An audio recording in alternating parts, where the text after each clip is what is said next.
બાળકો આજે એનટીએનું નોટિફિકેશન આવ્યું છે for the corrections and they say that corrections can you then from 12 to 14 March સુધીમાં તમે કરેક્શન કરી શકશો. ઓકે, તો ઓફિશિયલ વેબસાઇટ કરી the window of correction will be available from 14 March this time. No further corrections will be permitted under this.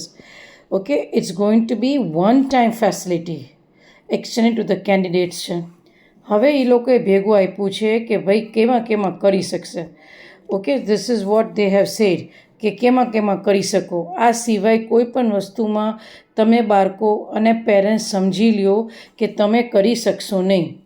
એક આ વસ્તુ કીધી કે એની વન તમે તમારા ફાધર્સ નેમ, ક્વોલિફિકેશન કે ઓક્યુપેશન ચેન્જ કરી શકો.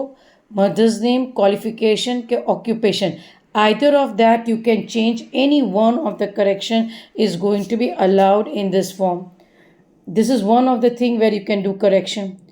Another is the candidate shall be allowed to change or add all of this field. Anyone nothing. It's all of this field. If you want to change, add or add all this field. So it is regarding the education qualification standard 12th and 9th and 10th and 12th, or equivalence pass or appearing certificate છે, category છે, subcategory, physically handicapped છે, signature છે, number of attempt છે. This you can change. If you have uploaded a wrong documents, 10th certificate, 12th mark sheet, that's not allowed to be, that correction is not allowed.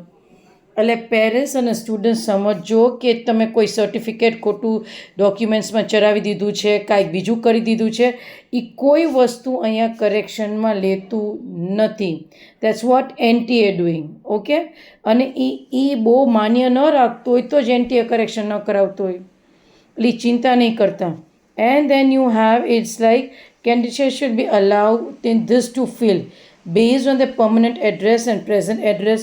If you want to change the examination city and the medium of examination, તો medium of examination તો આપણે કોઈ change ન કરવાની, examination city કંઈક change કરવાનું હોય તો તમે જોઈ લો. બાકી આટલી વસ્તુ તમને એલાવ કરશે. Candidate shall be allowed to change identity details only if only candidates who registered, who identified other than Aadhaar. Candidates will be allowed to change the identity detail if their identity detail was other than Aadhaar. તો તમને આમાં કરવા દેશે. ખ્યાલ આવે છે parents? એક આ father mother name and qualification, એક આમાંથી કાંઈ હોય તો, અને કાં તમારે સિટી ચેન્જ કરવાનું હોય તો candidate will be allowed to change identity detail other than Aadhaar હોય તો. Okay, and the correction will be only it's a one-time correction will be allowed. Done છે ને? એ લોકોને જો ક્યાંય ચાર્જેબલ લાગશે તો એ તમને ચાર્જ કહેશે તો તમારે ચાર્જ ભરવાનો થશે. આ સર્ક્યુલરનો પેરેન્ટ્સ આ મિનિંગ છે. Okay, now one of the majority of the parents have this query કે name of the application doesn't match with the Aadhaar card. એ 500% નહીં, 1000% ચાલશે.